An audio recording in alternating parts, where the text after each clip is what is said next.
Hey fam, welcome back to Sweat Smart. This channel is to guide you towards a healthier lifestyle with a smart approach. If you are ready to put your health as one of the most important things in your life, then consider subscribing to this channel and don't forget to hit the notification bell to always be up to date with my health related content for you.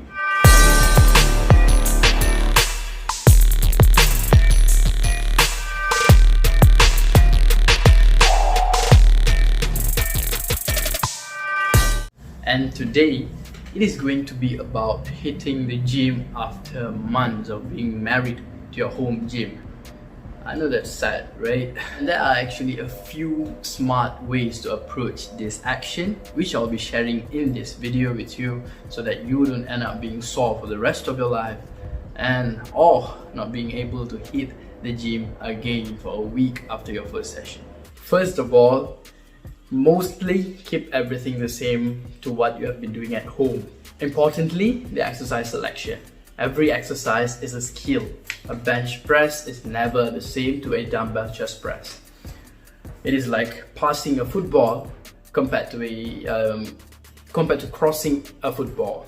It is two different skills.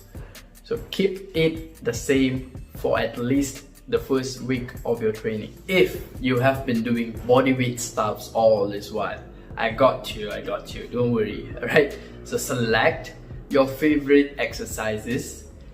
My suggestion would be one exercise per body part. Only one per body part. Select your favorite and do it at minimal intensity and then work your way up from there. The next thing that I would want you guys to think about is giving your body and your brain some time to relearn the techniques before you start loading them up. After maybe a couple of weeks, then you can think of increasing all the other variables like volume, load, etc. It is very important for you to actually match your stimulus to your recovery. Many of us are back to work. Remember, the environment that we were exposed to during the lockdown and now is totally different. Your recovery may be affected. Going back to work may have altered your meal timing.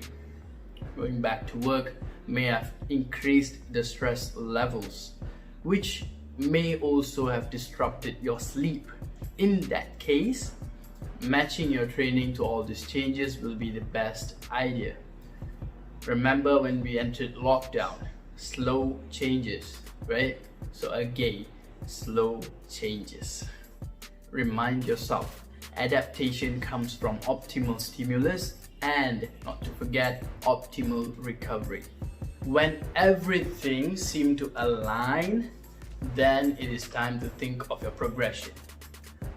Now, you can add extra exercises to your training. You can add more load to your movements.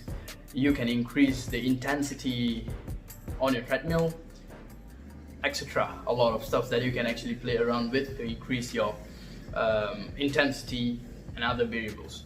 If you think that whatever that you're doing right now is enough, it is sufficient for you to progress and you can see some progress, then keep it constant until you reach a point where you hit your plateau. There's no more changes. Your progression has stopped. You can clearly observe that.